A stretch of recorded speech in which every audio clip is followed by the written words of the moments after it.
Welcome to our deep dive, Yeah. into ADHD and focus. And I think this is something a lot of people are interested in. But today, we're really going to try to understand, what's going on with ADHD. Yeah. Not just the label, Right. but the how and the why. Yeah, absolutely. And we're also going to look into how focus even works, Yeah. right? Especially in our world of constant distractions. Absolutely. And I think that's something we can all relate to these days. Yeah, we are bombarded with information constantly these days. Exactly. So for today's deep dive, we are going to be exploring, some fascinating research from Dr. Andrew Huberman. Yeah. He's a neuroscientist at Stanford Mm. who's done some really groundbreaking work in this area. And we're going to uncover the surprising connection between ADHD and dopamine. We're going to look at why stimulants can actually help with focus. Interesting. And we'll explore some simple yet powerful techniques to improve attention. A lot of people think people with ADHD they can't focus Right. on anything, and Right. that's actually not true at all. It's interesting because it seems like there's a paradox, right? Yeah. Because sometimes they have trouble focusing, Yeah. but other times they can get hyper-focused on things that they're really interested in. That's right. And the low dopamine hypothesis helps explain this. Okay. And essentially the idea is that insufficient dopamine, Yeah. in specific brain circuits, it leads to what we call extraneous neuron firing. Okay. That sounds kind of complicated. Can you break that down a little? Sure. So imagine an orchestra where the instruments are all playing out of turn. Okay. It creates a very chaotic sound. Right. Similarly, this disrupted firing in the brain makes it harder to switch efficiently between different modes of thinking, like Yeah. going from daydreaming to concentrating on a task. So it's not just about being easily distracted. It's about struggling to switch between these different gears in your brain. That's a great way to put it. Yeah. That makes a lot of sense, actually. I wonder if that's why, I sometimes feel stuck when I sit down to work on something important. I know I need to focus, but my brain just wants to wander. Right. And that difficulty switching gears can lead people, with ADHD to seek out things that boost their dopamine, Mhm. like sugary snacks for kids or an extra cup of coffee for adults. Okay. It might even explain why some people with ADHD gravitate towards more intense stimulants. So it's like they're kind of instinctively trying to self-medicate to correct that imbalance. Exactly. It's important to note, though, that this doesn't mean self-medicating with stimulants is a good solution. Right. It's crucial to seek professional guidance, Right. for proper diagnosis and treatment. Yeah. And speaking of treatment, let's talk about those commonly prescribed ADHD medications like Ritalin and Adderall. Sure. They're actually chemically very similar to amphetamine, which Mhm. sounds a bit concerning to me. Yeah, it's understandable to have some questions about that. But what's interesting is that, especially in younger brains, these medications can actually help train those attention circuits, Okay. to function more effectively. So it's not just about masking the symptoms. It's potentially about rewiring the brain for better focus over time. That's a good way to think about it. And Yeah. and importantly, it really highlights how crucial it is to combine medication with behavioral training Right. for the most effective long-term results. It's like needing both the right tools and the right skills Yeah. to build something amazing, right? Yeah. You need the medication to kind of help those brain circuits function better, but then you need the behavioral training to actually teach people how to use those circuits effectively. Precisely. It's Yeah. a multifaceted approach now. Beyond medication, there's been a lot of discussion around diet and ADHD. Right. Have you heard about the elimination diet? I have. Is it really a miracle cure or just a parenting nightmare? Well, Because trying to get kids to eat anything can be challenging enough without eliminating entire food groups. it's a bit more nuanced than that. Okay. While the research is still evolving, Right. there have been studies where children with ADHD actually saw, significant improvements on a diet specifically tailored to their individual food sensitivities. That's fascinating. So it's not just a general avoid sugar kind of thing. Not necessarily. While limiting simple sugars consistently seems to have positive effects, Okay. eliminating specific food sensitivities may be even more impactful for some individuals. Okay. It requires careful observation and sometimes professional guidance. So it's worth exploring, but not necessarily jumping into extremes. Exactly. Without understanding the individual situation. There's no one-size-fits-all solution Right. when it comes to ADHD and diet. Okay, well, that's food for thought, pun intended. Yeah. But moving on, this next tidbit about ADHD research really surprised me. Apparently there's a link between blinking and how we perceive time. It might sound strange, but there's a really fascinating neurological connection. Okay. Our brains actually reset their internal clock after each blink. Wow. And since dopamine levels influence how often we blink, having low in dopamine can actually lead to a distorted sense of time and make it harder to stay organized. Hold on. So if my blink rate is off, my sense of time could be off too. It's not uncommon. That's wild. And this connection helps explain why time management can be such a challenge for people with ADHD. Yeah? Their internal clock might be running a bit differently. That is blowing my mind. Yeah. What's even more amazing is that researchers have found that simple visual focus exercises that involve controlling blinking can actually significantly improve kids' attention. That's right. It might seem too simple to be true, but the research is pretty compelling. And that brings us to another important aspect of focus, something called attentional blinks. Okay, attentional blinks. What are those? It's that phenomenon where you're so focused on one specific thing that you miss other important information around you, like when you're searching for Waldo in that crowded picture, and you find one but completely miss another Waldo standing right next to him. Oh, I've totally done that. Yeah. It's like having tunnel vision. Right. Is that something that people with ADHD experience more often? It's possible, Okay. but attentional blinks can happen to anyone, especially in our hyper-stimulating world, Right. But here's the good news. There's a simple yet incredibly effective way to combat them practicing open monitoring. Okay. I'm intrigued. What is open monitoring? Is that like some kind of meditation technique? It can be, but it doesn't have to be. It's more about consciously expanding your visual field and shifting from a narrow laser focus to a wider, more panoramic view. Think of it like switching from a zoom lens to a wide-angle lens on a camera. Okay, so instead of fixating on just one point, you're taking in more of the whole picture. Precisely. And the research on this is quite amazing. One study found that a single 17-minute session of a mindfulness-like practice that emphasized open monitoring significantly reduced attentional blinks. Wow. And the effect was nearly permanent. It is 17 minutes Yeah. for a potentially life-changing improvement in focus. It's a simple yet powerful technique that can benefit everyone, regardless of whether you have ADHD or not. That's incredible.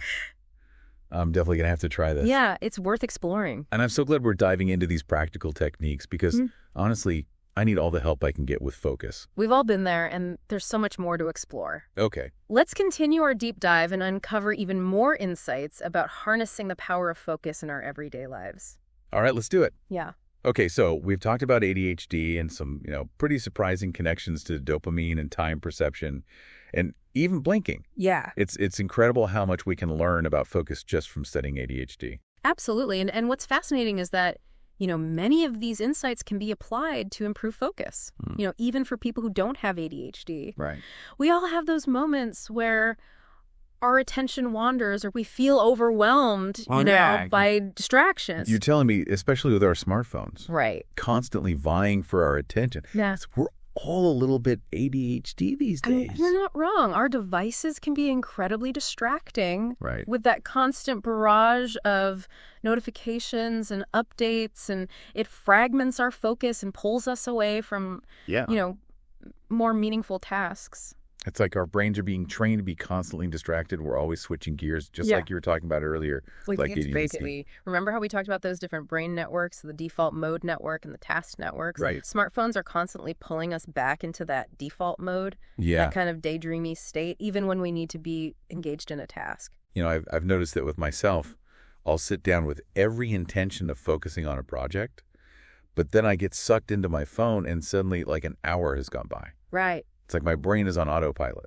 That's incredibly common. And that's why it's so crucial to be intentional about how we use our smartphones. Okay. Setting boundaries like designated times for checking messages and resisting the urge to be, constantly connected can make a huge difference. So it's about reclaiming control of our attention rather than letting our devices kind of control us. Precisely. And it's not just about our devices. It's also about being mindful of the environments we create for ourselves. What do you mean by that? Like the physical spaces Exactly. that we work or study? Yeah, think about it. Is your workspace cluttered and chaotic, or is it organized and calming? Visual clutter can be incredibly distracting, almost like visual noise competing for our attention. Oh, I can definitely see that. I know when my desk is a mess, I feel way more scattered and less focused. It's a common experience. And for people with ADHD, this can be especially challenging. Right. Creating clean, organized spaces can minimize distractions and help maintain focus. So it's not just our internal state, but also our external environment that influences our ability to focus. Absolutely. It's all connected. And another environmental factor that's often overlooked is lighting. Okay. Natural light is ideal. Right. Because it helps regulate our circadian rhythm and it can boost alertness. That explains why I always feel more sluggish when I'm stuck inside all day. Yeah. Natural light really does make a difference. It does. If possible, position your workspace near a window to maximize natural light exposure. Okay. And if you're working under artificial light, make sure it's bright and well distributed. So natural light, organized space, those are great starting points for creating a focus-friendly environment. Right. But what about those times when we just have to buckle down and focus on a task? Right. Even if it's not something we find particularly engaging. That's a common challenge. One effective strategy is to break down large tasks, Right. into smaller, more manageable chunks. Okay. This makes the task feel less daunting and more achievable. It's like climbing a mountain one step at a time. Exactly. Each small step feels more manageable than focusing on the entire climb. And each time you complete a smaller chunk, you get a little boost of accomplishment, which can further motivate you to keep going. So it's about creating a sense of momentum and progress, even with tasks that might feel challenging or tedious. Right. Like that. Another helpful strategy is to use visual aids. Things like mind maps or to-do lists can provide a visual anchor for your attention. So it's like giving our brains a visual roadmap to follow. Precisely, visual aids can help us organize our thoughts, prioritize tasks, and stay on track. They can be especially helpful for people with ADHD who often struggle with working memory. Okay, so we've talked about a lot of practical tips, but I want to shift gears for a moment and get a little more philosophical. Sure. Why is it so difficult to stay focused in today's world? It feels like we're constantly bombarded with distractions, and it's exhausting. That's a great question, and it points to a fundamental shift that's occurred in our relationship with attention. Okay. For most of human history, our attention was naturally drawn to things that were essential for survival, Right. food, shelter, potential threats. It was about staying alive in a very real physical sense. Exactly. But in the modern world, those immediate threats are largely absent. Right. Instead, our attention is flooded with a constant stream of information, most of which is not relevant to our survival. Right. It's like our brains haven't fully adapted to this information overload. That makes sense. It's like we're constantly being pulled in a million different directions. Right. And it's up to us to choose what to focus on, often in the face of countless distractions. That's exactly right. And that's why cultivating mindfulness and intentionality in our relationship with attention is more important now than ever. So it's not just about techniques and strategies, but a deeper awareness of how we're using this precious resource of attention. Precisely, attention is not just something we have. It's something we cultivate. Mm. And when we understand that, we can start to make more conscious choices about what we focus on and how we engage with the world around us. That's a powerful shift in perspective. Yeah. It's not about willpower or forcing ourselves to focus. Right. It's about nurturing this capacity for attention. And that brings me to another thought. What about purpose and meaning? Does that play a role in our ability to focus? Absolutely. Think about it. When you're deeply engaged in something you care about, something that feels meaningful other way, focus often comes effortlessly. Like you're drawn in, almost like a magnetic force. Purpose and meaning provide a powerful source of motivation and drive. Right. It's not just about trying harder. It's about aligning your focus with what truly matters to you. So it's about self-awareness, understanding our values and passions, and then aligning our actions with what we truly care about. Yeah. It's about creating a life where our focus is naturally drawn to things that matter most. That's a beautiful way to put it, and it's incredibly powerful. When we align our attention with our purpose and meaning, focus becomes less of a struggle and more of a joyful expression of who we are. Right. It's no longer just about productivity. It's about living a life that feels aligned and authentic. This is so inspiring. It's like a whole new way of thinking about focus. Right. Not just as a way to get things done, but as a way to live a more meaningful and fulfilling life. And that's what makes cultivating focus so worthwhile. It's not just about getting more done. It's about living a more meaningful and fulfilling life. I love that this deep dive has been incredible. We've gone from the science of ADHD to practical strategies, and now we're exploring these deeper questions about purpose and meaning. Yeah. I'm feeling really inspired to apply all of this to my own life. That's fantastic to hear. And remember, the journey of cultivating focus is ongoing. Right. There will be times when you feel distracted, overwhelmed, scattered. Yeah. It's like a muscle that needs to be constantly exercised and strengthened. You're right. It's not about being perfect. It's about Yeah. continuing to learn and grow. Exactly. But by being mindful of your attention, setting boundaries with distractions, and aligning your focus with your purpose and meaning, you can create a life where focus flows naturally and effortlessly. This has been such an enlightening conversation. But before we wrap up, I have one more question. Sure. What about those of us who are neurodivergent, whether it's ADHD or something else? How can we embrace our unique ways of thinking and thrive in a world that often values a certain type of focus? That's an important question. It leads us to a crucial conversation about neurodiversity and the power of embracing our differences. I'm all ears. Let's keep diving. So we've been talking about how important it is to embrace neurodiversity, and I'm really curious to hear more about what that looks like in practice. Well, it starts with recognizing that neurodiversity is a strength, not a weakness. Each brain is wired differently, and that's what makes us unique and capable of incredible things. I love that perspective. So instead of trying to fit into some kind of one-size-fits-all model of focus, Right. it's about finding what works best for each individual. Precisely. For someone with ADHD, traditional methods of focus might not be as effective. Right. But that doesn't mean they can't focus deeply and achieve amazing things. It might just require a different approach. So what are some strategies that can be helpful for neurodivergent individuals? One key is to leverage their strengths. People with ADHD are often incredibly creative, innovative, and passionate. Like their brains are wired for out-of-the-box thinking. Exactly. And by creating environments that nurture those strengths, Yeah. we can help them thrive. This might involve flexible work schedules, opportunities for movement and sensory stimulation, or tasks that tap into their unique interests and abilities. So it's about creating a space where they can be their authentic selves and really let their strengths shine. That's a great way to put it. And another important strategy is to help them develop self-awareness and coping mechanisms.